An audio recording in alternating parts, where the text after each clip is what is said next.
현재 연세휴 클리닉 원장님, 정신건강의학과 전문의 노규식 박사님입니다. 안녕하세요. 예, 안녕하세요. 반갑습니다. 노규식입니다. 첫 번째 사연은 자존감에 대한 문제였어요. 제 고민은 자존감이 정말 낮은 것입니다. 저는 어릴 적부터 가난한 집에서 살아왔고 부모님은 이혼하셨고 현재 어머니와 살다가 일 때문에 혼자 나와 있습니다. 원래 제 꿈은 영화 감독이었지만 집안의 반대와 스스로의 결단력이 부족해서 결국 점수에 맞춘 학과로 대학을 진학을 했고, 근데 그게 마음에 안 맞아서 결국 자퇴를 하고 말았습니다. 그 후에 서울로 무작정 상경, 꾸민 영화 관련 일을 하려고 계획 중이었는데, 하지만 여자친구, 그 다음에 이제 어머니 건강 문제로 인해서 생각을 접고 평범한 사회인으로 살아가고 있습니다. 주변 사람들에 비하면 늦게 사회생활을 시작하게 됐고, 결혼까지 생각하던 여자친구하고도 헤어지고, 직장 옮기고, 반복이 됐대요. 그래서, 근데 사실 주변 시선이 있지도 않은데, 스스로가 초라하게 느껴지고, 친구들은 외제차에 막 결혼해서 행복하게 사는데, 저는 혼자인데다가 차도 없고 집안도 안 좋은데 어떻게 막 이런 생각에 휩싸이게 되셨대요. 그래서 어떻게든 이걸 좀 고쳐보려고 일부러 과소비도 한번 좀 해보고, 예. 근데도 크게 나아지지 않았다. 알게 모르게 피해의식이 좀 자라고 있는 것 같다. 이런 얘기들을 하셨어요. 결국 이제 자존감의 문제를 얘기하신 것 같아요. 어느 정신과 의사가 얘기를 하는 걸 최근에 들었는데 자존감이란 말을 사전에서 없애버리고 싶다고 그랬어요. 요즘 다 난 너무 자존감이 낮아. 어떻게 하면 높일 수 있어요? 이렇게 고민들을 하는데 이 고민부터가 함정인 경우가 많거든요. 그러니까 자존감이 낮을 수는 있어도 없지는 않은데, 네. 항상 힘들 때 보면 내가 자존감이 바닥이야. 난 자존감이 바닥이어서 맞아요. 저도 그런 아무 일도 할 수가 없어. 이렇게 생각을 해서 오히려 사람들을 의기소침하게 하는 말이 자존감이다. 이거 없애자. 뭐 이런 얘기를 제가 이렇게 들었었는데, 네. 그만큼 많은 분들이 이 문제에 자유롭지 못하고 네. 이것 때문에 고민을 하는 거죠. 그래서 사실 이 사연을 보면서 제가 좀 느낀 거는 어떤 거가 있냐면, 젊은 시절엔 좀 이기적으로 살아야 된다. 이런 생각은 좀 들었어요. 네. 사람이 태어나서 자기 독립성이 생긴 다음부터 점점 시간이 지날수록 책임이라는 게 늘어나잖아요. 물론 학생 때 해야 될 의무나 책무도 있지만 성인이 되고 나면 그거랑은 또 비교할 수 없는 책임이 생기는데, 어차피 이건 늘어나니 네. 젊었을 때 조금 더 이기적으로 사는 게 현실적인 거나 다른 사람을 위해서 내 꿈을 접는다라는 게 가치가 참 큰 건데, 이 사연을 보내주신 분도 이제 생활을 하시면서 그런 거를 깨달으신 것 같아요. 내 꿈이 뭐 그 꿈을 쫓는다고 그 꿈이 꼭 이루어지는 건 아니지만, 그 꿈을 포기하고 다른 사람을 위한 가치를 이렇게 선택했는데 그게 좀 허무하게 느껴지고 하면 본인 자신한테 제일 화가 나 있으실 것 같아요. 그 절대 안 된다고 결사반대했던 부모님의 어떤 원망 이런 것보다는 내가 그때 그래도 왜 그랬을까, 이런 것들이 아마 제일 속상하실 것 같고, 그래서 자존감이 더 낮아지고, 여러분 자존감이 낮아지면 피해의식은 거의 세트처럼 따라옵니다. 그렇죠. 맞아요. 예. 왜냐하면 내가 나를 낮춰보기 때문에 다른 사람도 나를 그렇게 볼 거라는 그 예상이 그 작은 에피소드를 통해서 확신으로 바뀌고, 네. 그렇게 되면 사람들이 다 나를 무시하는구나. 네, 이렇게. 저 사람들도 이때까지 나를 그렇게 봤는데 쟤도 그러겠지? 오. 그러고 경계의 눈으로 보는데 여기서 그런 징후가 보여요. 그러면 그냥 쟤도 그러네. 그러면 세상 사람들 다 그래. 이렇게 되기가 쉬워서 좀 피해의식이라는 게 참 따라오기 쉽죠. 말씀하신 것처럼 그냥 내가 스스로 내가 못마땅하니까 사실 남들은 아무도 그렇게 생각 안 하는데, 남들도 나를 그렇게 보는 것 같고, 근데 이게 계속 반복이 되다 보니까 계속 불행하다라는 생각을 할 수밖에 없는 거잖아요. 그 몇몇 경우에 자주 쓰는 말이지만 세상에서 자기 얼굴을 가장 많이 보는 사람은 자신이다. 이 영상을 보시는 여러분들도 정소린 캐스터보다는 자식 얼굴을 안 볼 거다라는 거죠. 예. 아무리 그래도 어쨌든 자존감이라는 단어 자체가 있잖아요. 우리가 없앨 수는 없는 그렇죠. 거니까. 자존감을 좀 키울 수 있는 방법? 비단 이분뿐만이 아니라 나쁜 예는 말씀해 주셨어요. 그러니까 과소비를 하거나 외적으로 무언가를 취득함으로 획득함으로써 내 자존감을 높이려는 시도는 대부분 실패해요. 좋은 차, 좋은 집, 뭐 좋은 옷 이런 것들을 아무리 사도 나보다 더 좋은 옷을 더 좋은 차를 많이 가지고 있는 사람들이 눈에 보여요. 외부에서 내 자존감을 높이려는 시도 자체는 일단 방향이 잘못됐다. 그럼 어디서 찾아야 되냐 하면은 내 안에서 찾아야 되는데 이게 되게 구태의연한 얘기잖아요. 실용적인 팁을 드리자면 아동들 소아에 있어서 자존감을 높이는 방법에 가장 중요한 게 뭐냐? 성공의 경험을 하는 거다. 네, 맞아요. 맞아요. 근데 이게 큰 성공이 아니라 작은 성공이에요. 작은 성공. 어디 나가서 상을 타고 누구랑 경쟁해서 1등하고가 성취가 아니라 이를테면 내가 내일 아침에 평소보다 30분씩 일찍 일어나는 사람이 되겠어. 또 오늘 저녁에 저녁 먹고 나서 꼭 동네를 한 40분, 50분은 산책하는 사람이 되겠어. 이런 것들을 정하고 노력해서 성취하는 것부터가 시작이에요. 네, 그러니까 네. 이게 내 안에 쌓여야 돼요. 그래서 내가 이런 것도 할 수 있는 사람인데 이런 것도 해볼까? 이런 것도 해볼까? 이렇게 하면서 자존감이 쌓여가는 거거든요. 네, 네. 그래서 자존감이 낮다고 고민하시는 분들이 있으시다면 반드시 여러분들이 지금 선택해서 시작할 수 있는 작은 성공, 작은 발전을 계획해 보세요. 네. 그게 첫 번째 걸음이에요. 예. 네. 그러면 이거 사연 주신 분도 여러 가지 중간에 어떤 것들로 인해서 결과적으로는 지금 본인이 원하는 대로 잘 되지 않았고 내가 좀 초라하게 느껴지고 하지만 어떻게든 그 외부로부터의 이런 걸로 해결하려고 하지 마시고 이제 말씀하신 것처럼 본인이 느끼는 피해의식을 조금이라도 완화시키려면 하나하나 작은 거부터 내가 제일 먼저 당기는 거부터 이렇게 하나하나 이렇게 네. 좀 해보면서 아예 그래 내가 그래도 괜찮은 놈이네 이런 거를 좀 느낄 수 있게끔 네. 그런 시도를 좀 해보시면 어떨까 싶습니다. 뭔가를 잘해서 완전하게 하려고 하지 마시고요. 작은 거 하나라도 만약에 컴퓨터 코딩을 배우시는 분이면 코딩 한 줄만 써보자. 요거부터 시작하시는 거예요. 이게 안 되셨던 분들은 여기서부터 시작하시면 돼요. 작은 거부터 네, 진짜 작은 거. 하나라도 먼저 해보는 게 예. 이게 중요하겠네요. 그렇죠. 내가 지금 뭘 하고 있지, 뭐를 하고 싶지 이런 것들을 생각해 보는 게 되게 좋아요. 네. 어떤 분들은 나는 악기를 배우고 싶은데 악기가 늘지 않아요. 이렇게 하는데 잘하고 못하고부터 생각하면 너무 머리 아프거든요. 그쵸. 예. 그래서 처음에 도레미파솔라시도의 도부터만 해보자. 이런 식으로 목표를 잘게 쪼개세요. 이걸 잘게 쪼개기를 잘하는 사람이 이 실천하고 성공하는 확률이 높아요. 자꾸 미룬다라는 게 뭐냐면요. 거창하게 생각해서 그래요. 언제까지 뭐를 짠 멋있게 할 거야. 이게 자기 개발서나 어떤 뭐 스토리에 나올 때 되게 멋있는 얘기여서 자기도 그렇게 얘기를 하는데요.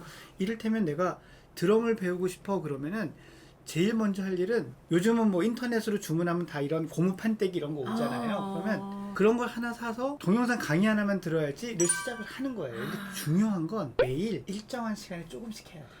그게 안 돼. 예, 그 부분이 관건이에요. 그 그게 부분. 안 돼요. 근데 이걸 어떤 식으로 하냐면 습관을 훈련시키는 심리학자들 사이에서 많이 하는 얘기인데 이런 거예요. 조깅하는 습관을 갖고 싶어. 난 매일 아침 일어나서 한 2km를 달렸으면 좋겠어. 근데 아침에 이불 밖에 나가지 않게 돼. 그렇죠. 예, 이러면 이 사람한테 전문가들이 제일 먼저 준비하라고 하는 게 뭐일 것 같으세요, 여러분? 한번 상상을 해보세요. 전문가들이 그래야 이 이야기가 기억이 나요. 전날 내일 입고 나갈 옷을 침대 위에 책상 위에 얹어 놓으라고. 이거부터 시작하는 거예요. 네.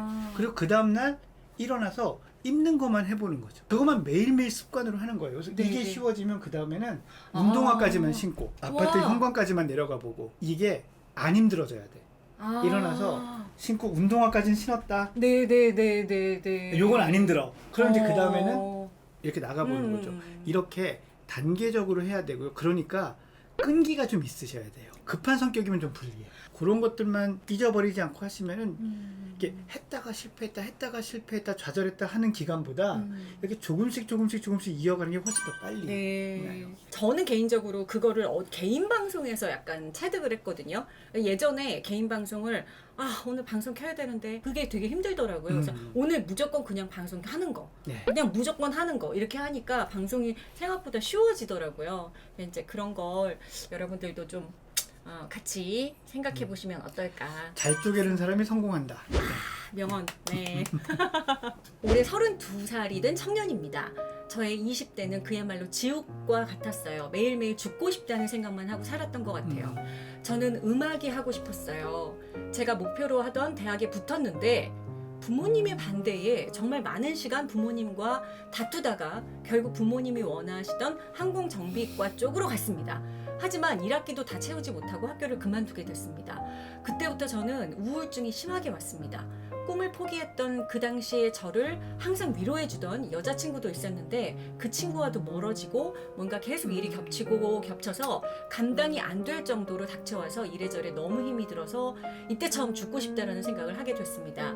어릴 때부터 부모님이 제가 노래와 춤을 잘한다 칭찬하셔서 제가 그 꿈을 키우게 됐는데 정작 첫 번째 목표를 이루어내고 부모님께 말씀을 드렸을 때 저의 꿈을 이렇게까지 심하게 반대할지 저는 정말 꿈에도 생각을 못했습니다. 그때 저는 정말 뭔가 말로 설명할 수 없는 배신감을 느꼈어요. 그 누구보다도 나를 응원해 줄 거라 믿었던 가족이 이러니 당황스러웠습니다.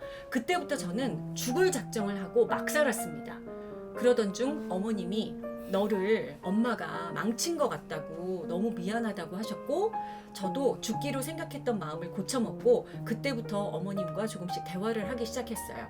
지금은 죽고 싶지 않아요. 부모님을 지켜드리고 싶어요. 문제는 뭘 해도 의욕이 없고요. 생각은 하는데 오랫동안 무기력하게 살아서 그런지 어떻게 뭐부터 시작해야 될지 전혀 감이 안 잡혀요. 제가 할 수 있을지 자신감도 없고 자존감도 없습니다. 자꾸 나쁜 생각만 들고 제가 뭘 좋아하는지도 모르겠고 갈피가 안 잡혀요.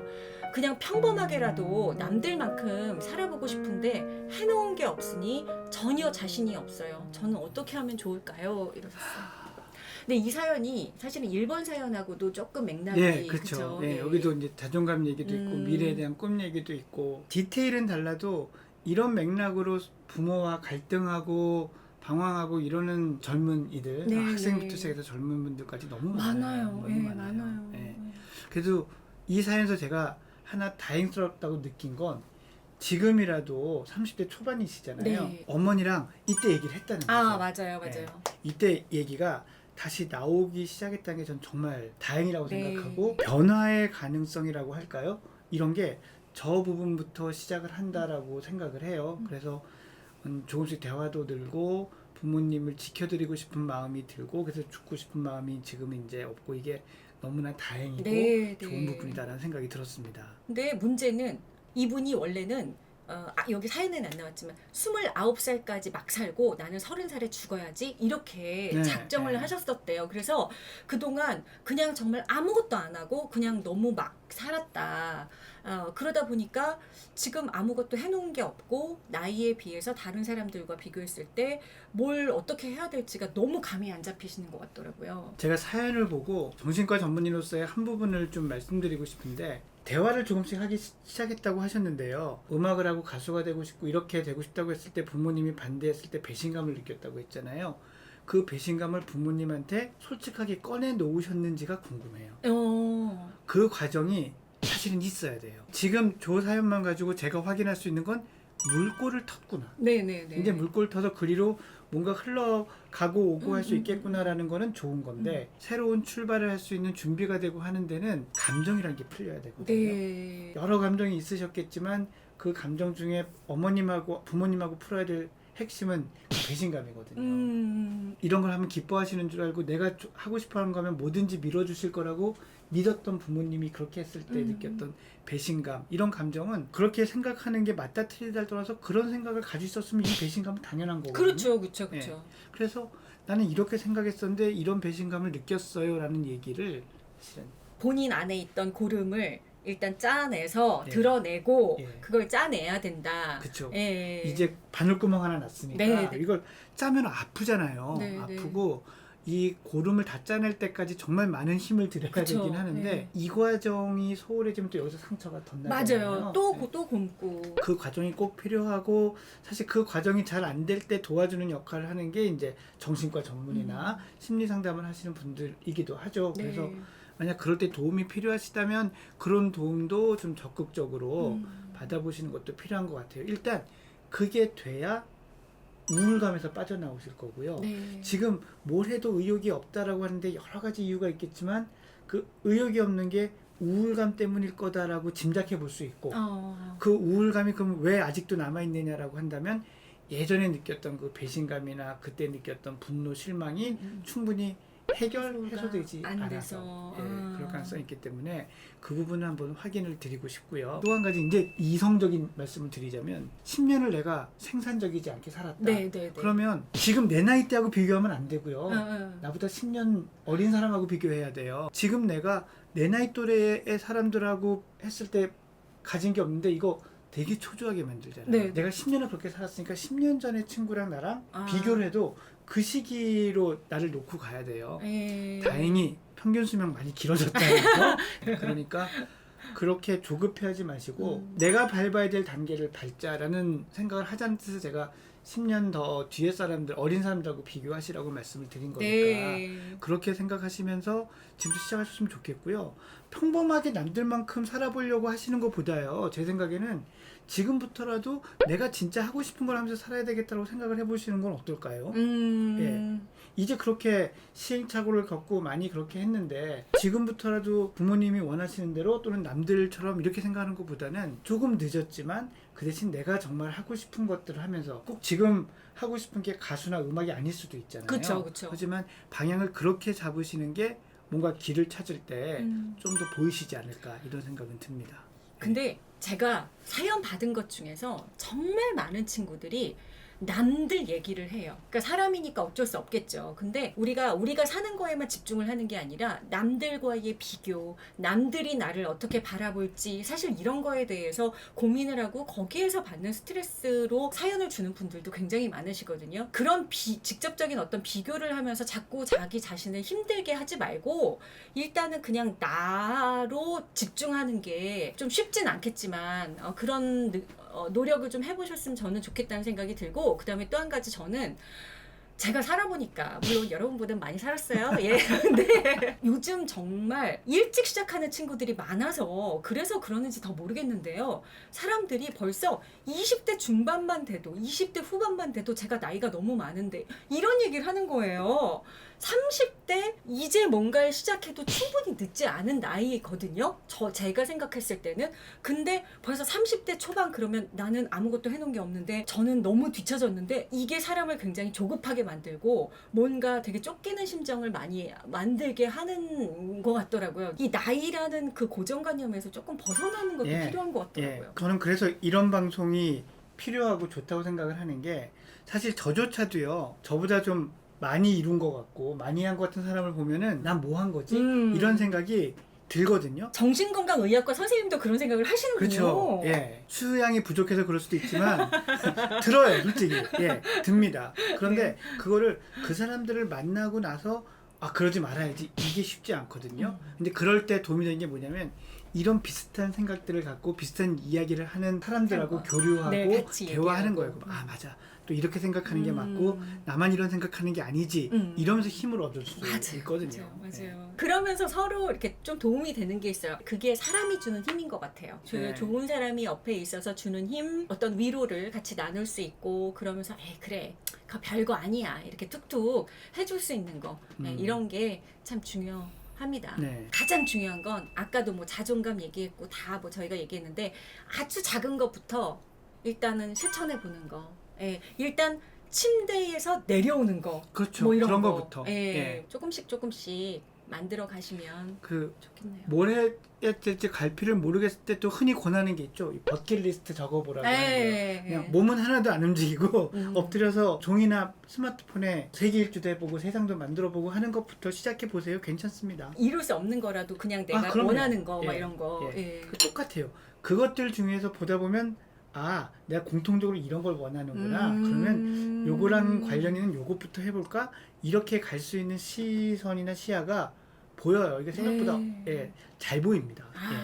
네, 좀 도움이 되셨으면 좋겠어요. 포기하지 마시고 어머님 잘 지켜드리면서 자신도 지키면서 절대 늦지 않았습니다. 진짜예요. 지금부터 충분히 더 훌륭하게 잘 살아낼 수 있을 겁니다. 힘내시고요.